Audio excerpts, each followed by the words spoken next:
start off, you're all very welcome to this presentation on Ireland, Destination Ireland. I'm here with David O'Grady from Marketing English in Ireland and Celestine Rowland from Galway Cultural Institute and Mauro Biondi from Emerald Cultural Institute.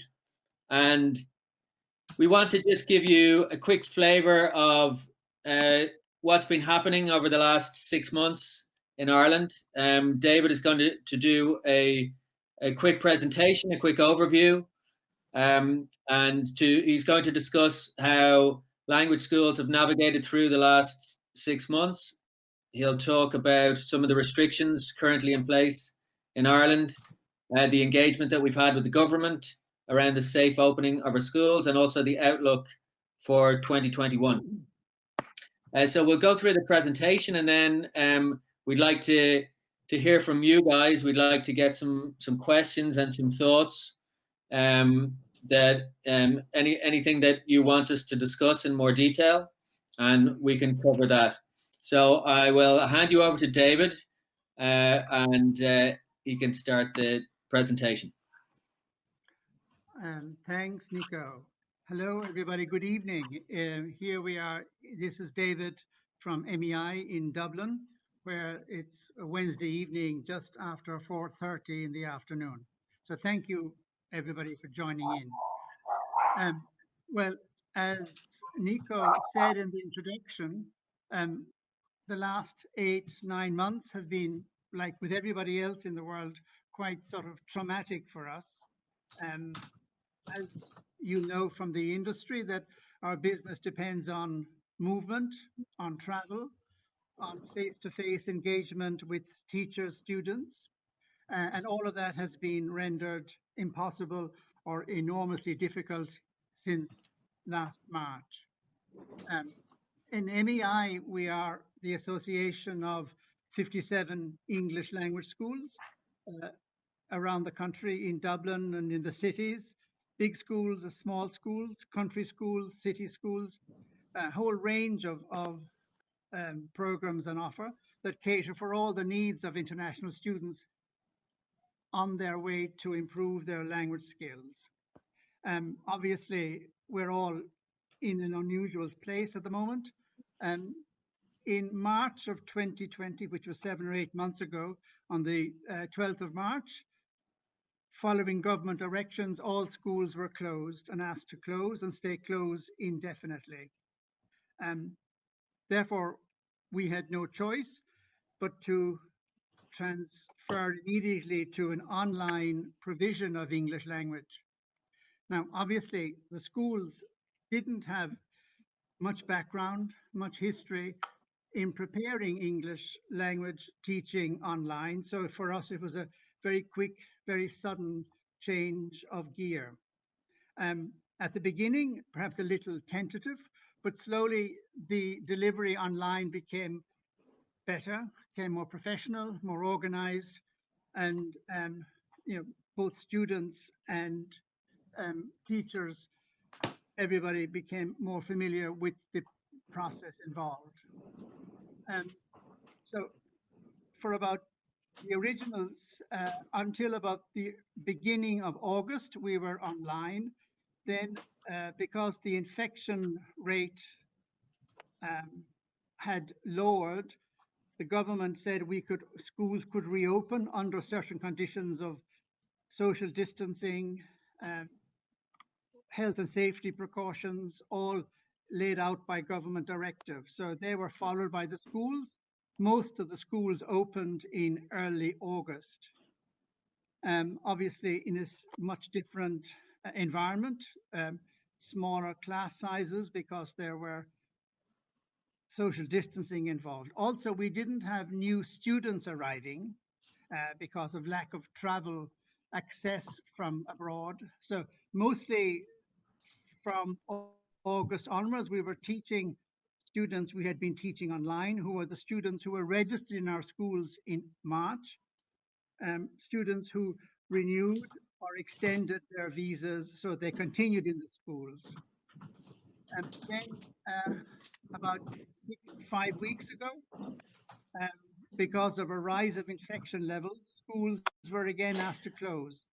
We are currently closed, and at the moment we stay closed until the 1st of December, and that is uh, the situation at the moment. 1st of December is hopefully when we can reopen. Obviously, we reopen again under very strict public health safety guidelines, social distancing, mask wearing, sanitizing, all of that, which is now, commonplace around the world in terms of interaction of people. Um, the online experience has been new for us, and we are happy to have learned a lot. And we are at the moment under severe restrictions.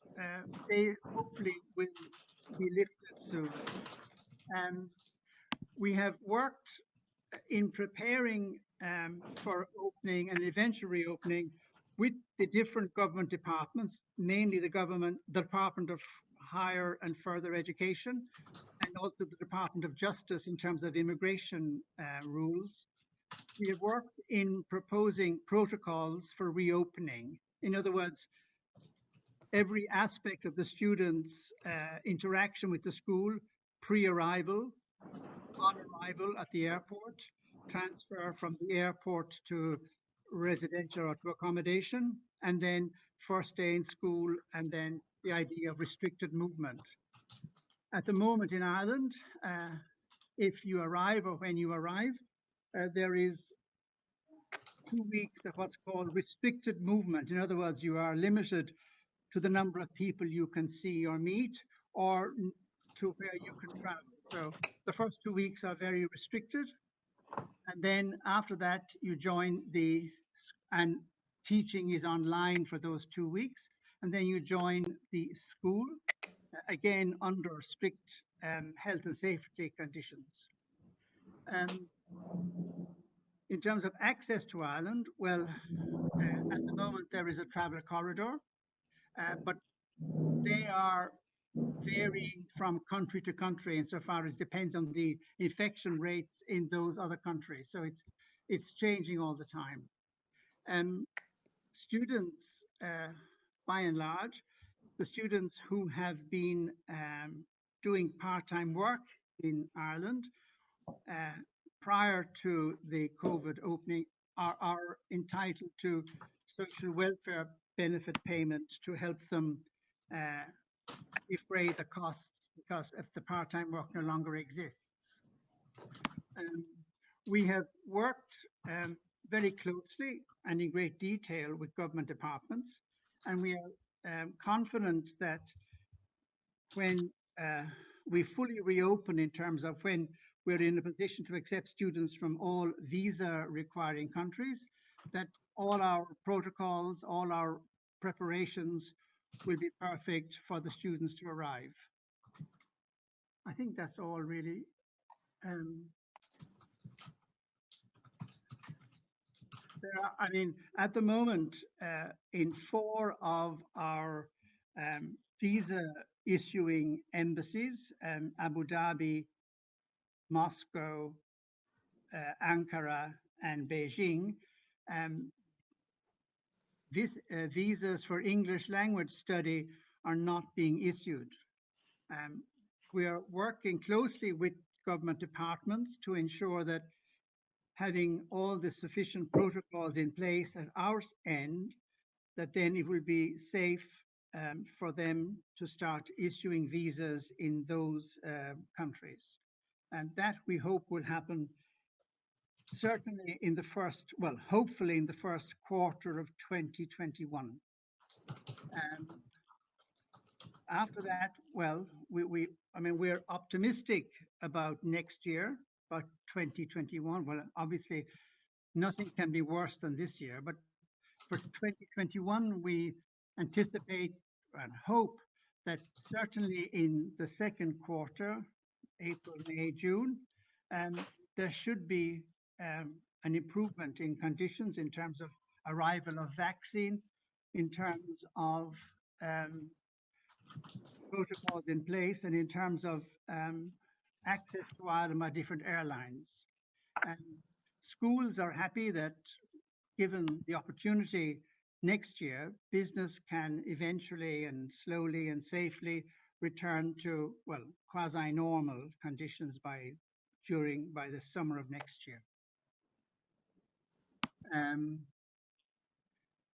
that's all I have to say. Thank you. Uh, Nico, are we taking questions now?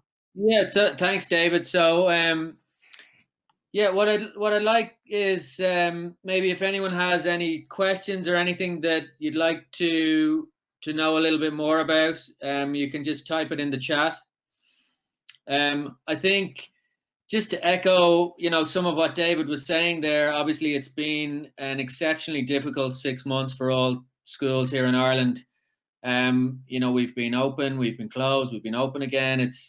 And I think for all of us and for all our partners, the uncertainty has been the hardest part. So, in generally speaking, compared to many other countries in Europe and across the world, Ireland has handled the pandemic quite well. We've kept the numbers low, and although the restrictions have been quite severe, they, in general, in the main, they certainly have worked.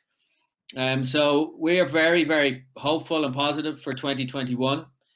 We feel that with the vaccine coming into play now in the first quarter of next year, that we're very confident that we'll be welcoming students back to our schools from early next year. So any questions, guys? You want to, if you just put anything into the chat, or Celestine, do you, or Maro, do you have anything you want to add? Yeah, well, I think the main thing to add is that essentially we all depend on each other, and that the success of one is the success of all, or should I say, more to the point, the survival of one is the survival of all. So it's so essential for us that, in this difficult time, that we share, I suppose, best practice, or share information, or share what we can, and support each other through it. Because I do think that while it's very difficult at the moment with numbers rising right throughout the world, the whole information on vaccines and everything is actually very positive. And I think the acceleration of the vaccines will be much swifter than any of us could really imagine. And there'll be more competing vaccines every single month, which will only, increase the potential for us to get back to normal. I do think 2021 will be a little bit difficult, but I do absolutely believe that the worst is over. And I think that I think there is a big pent up demand, speaking to agents individually worldwide. And I think it will, I think it'll be like a little bit after the crash, the years following that, we had all, what would I say, made up for the crash in buckets, with lots of wonderful students coming to Ireland. So with my colleagues, I'm very hopeful for the future. Great, thanks, Celestine. A couple of questions in there. One from Guilherme. How is the job situation, part-time jobs for students in Ireland at the moment? Well, right now, a lot of the retail and pubs are closed until the early December. The students who have been here and who have been employed are getting support from the government. But what we see is, again, a very sort of positive outlook from December. I think certainly leading up to Christmas, and then getting into the new year when everything is open again. We're quite positive that those jobs will come back. And certainly when we're speaking to our students, there is still plenty of work out there. A lot of students working in supermarkets and some retail outlets that are still open. Because of the way the government have structured their support, employers have been able to keep hold of a lot of their employees. So a lot of the students are still on the books of the companies, and will go back working when those when those companies reopen. So we'd be very hopeful that there will be lots of opportunities next year. I don't know if Mara or David or Celestine, if you have anything else on that. Can you hear me, Nico? Yeah, we can hear you, Mara. Yeah. Perfect. Sorry, I don't know if you could see me. It seems I have a problem with the video. No, certainly the experience of the students, in spite of all well, obviously has been a very difficult situation for everybody. But even from a survey that we did and so on, and also from the personal experience in each of our schools, the students have been very well looked after. I mean, both in terms of the pastoral care, in terms of the online classes, but also those people who maintain their jobs or those people who availed of the subsidy from the government. So I think it's important to underline the fact that in this terrible situation, I had a beautiful testimonial from a Japanese student who said, I thought COVID ruined my life, but the whole situation helped me to grow as a person, as an individual. So there is that aspect which I think it's important to underline in this situation. Yeah, absolutely. Great, Mara. Thanks. Desislava is asking about the summer. How do you expect to see the summer season of 2021? So again, we're really positive now for the summer. With the announcement of the vaccine, we see things changing a lot. Obviously, I think bookings will come in a little bit later, obviously, for next year. But from our side, from Atlas, we're ready to go for a full summer. We'll be putting in place all the restrictions and protocols that need to be there, depending on what the situation is like then. But I think I speak for most of the schools to say that now we're much more positive on how the summer is looking. Celestine, do you? Yeah, I would agree. I mean, I think the situation that has happened in the past, we all know that bookings in modern life are lastminute.com all the time. I think that will be a little bit more this year. But I think in many cases, schools are ready for it. A lot of schools are, from the adult point of view, are doing online classes quite successfully. I think from the junior market, the vaccine is essential. And I think, the more rapid testing that people have, I think that COVID will become, it won't disappear altogether, but I think the handling of it by various health departments, the treatments have improved hugely than those people who got it at the beginning. I think with ventilation and various other things, perhaps has now been decided not to be the best form of treatment. But, who knows? But I am very, very hopeful. I think that people want to travel. People are dying to get on a plane. I think there will be a little bit of reserve, but airplanes are some of the safest places in the world you can actually be.